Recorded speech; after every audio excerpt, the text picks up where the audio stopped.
I was up last night till 3:30 in the morning watching Arsenal doing Arsenal. What a terrible performance yesterday. Absolutely shambolic. No intensity, no heart, no desire by the team. The manager choosing lineup that didn't make any sense. A false nine formation that we don't have any players for. Man, what a terrible overall performance by Arsenal and the manager. I mean, what can I even say? Hey, Arsenal fans, welcome to Let's Talk Arsenal. In today's show, I'll be doing the match analysis of the yesterday night's match, which was Villarreal versus Arsenal in the Europa League semi-finals, the first leg. So let's get started with today's show.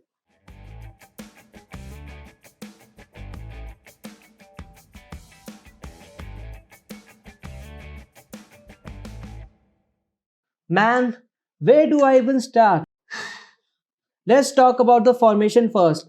As I said in my match preview, Unai Emery can be a real tactician when it comes to such competitions, and he proved again yesterday night when he selected his team in a 4-3-3 formation with Paco Alcacer, Gerard Moreno, and Samuel Chukwueze starting in the front three. Whereas Mikel Arteta really surprised all of us Arsenal fans when he selected a false nine formation and tried to experiment in a semi-final of all the matches that he can experiment in, and he chose a no striker formation inspired by the Pep Guardiola and the Man City's current formation that they play with no strikers. When we don't have the players, the necessary players to play that style or that false nine formation, but Mikel Arteta selected that formation with no recognized strikers to start up front. I think it was Odegaard or Smith Rowe that was in the false nine position with the Pepe on the left hand side and Saka at the right wing side. I mean, in the height side, it was really a car crash waiting to happen. In the first half, Villarreal had all the time, all the space in the midfield to work out their triangles, their passing, and they especially targeted our left hand side, which had Jaka at the left back position and Danny Ceballos in the midfield area on the left hand side. And that's where they really targeted with Samuel Chukwueze and Joan Foyth really pushing, and even the left hand side midfielder Manu Tigres, his name is, yeah, that's right. Those three players were the ones that were really causing all sorts of problems for us on that left hand side, and they really targeted that area because they know Jaka and Ceballos can't really run to save their own lives if it depended upon them. And that proved to be right. Like within the first 10 minutes, Samuel Chukwueze got the ball and literally strolled past Jaka and Danny Ceballos, and the ball just like trickled inside to Manu Tigres in the box, and he finished with ultimate composure and finishing. Villarreal were the dominant team in that first 10-15 minutes, and that proved to be right as they had the goal to show for it as well. Surprisingly, Mikel Arteta chose not to press Villarreal's goalkeeper and the back line. Instead, he chose to cut out the passing lanes with all the three, attacking and the, midfielders cutting out the passing lanes. But that didn't exactly work out for Arsenal and the tactics for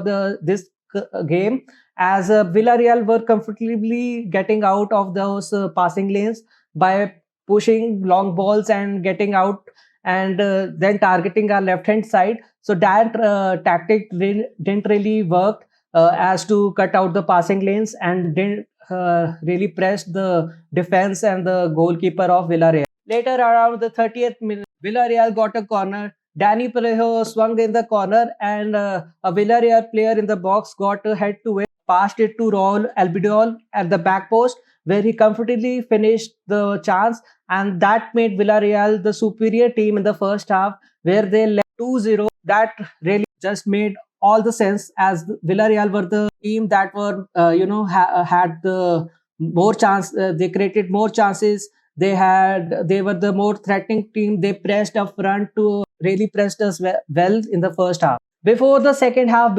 began, I expected Mikel Arteta to make some changes in the halftime because the tactics that he involved wasn't working. So expected like Danny Ceballos to come up because he also had a yellow card in that midfield, and we were losing all the duels and all the races in the midfield area. So expected like Danny Ceballos to come out and Arteta continued with Danny Ceballos in the midfield area. Although we really had started the second half with much more threat, and we had more possession. We were looking threatening. We had more chances. We were in the ascendancy. 57th minute when Danny Ceballos ultimately decided to get sent off and say bye bye. I'm going to my house in Spain because I want to stay in Spain. So he decided to get sent off. Mikel Arteta had the opportunity to take him off. Every Arsenal fan on this that was watching the match was pleading Mikel Arteta to take him off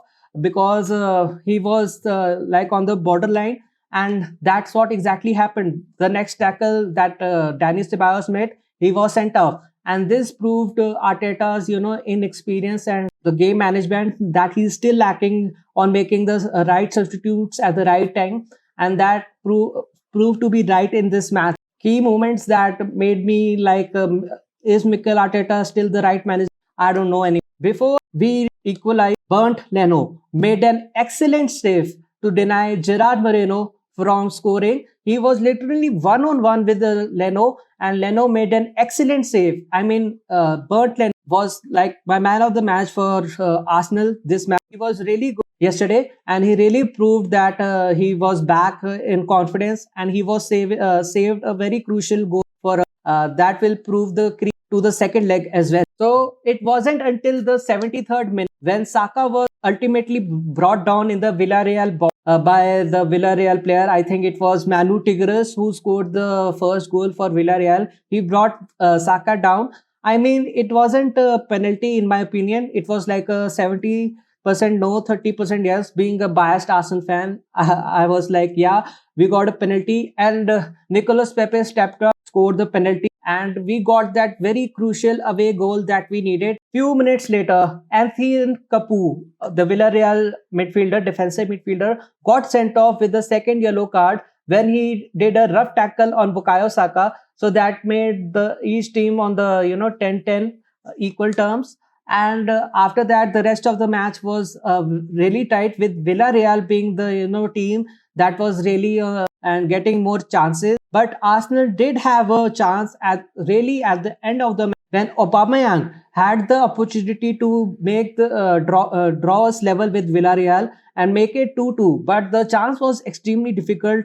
And I mean, the move that he did, the turn that he took with the ball, Thomas Partey finding him with an excellent pass. Aubameyang made the space to get his shot off. So the match ended in a 2-1 loss for Arsenal. So that's how the analysis of the match was. If you guys are new around here, make sure to hit the subscribe button. Follow me up on Twitter and Instagram. Links are in the description down below. So make sure to follow me. If you guys enjoyed my analysis, do hit the like button. Do let me know your match ratings in the comment section down below. And I'll be seeing you in the match review for Newcastle versus Arsenal. That's this Sunday, I guess. Peace.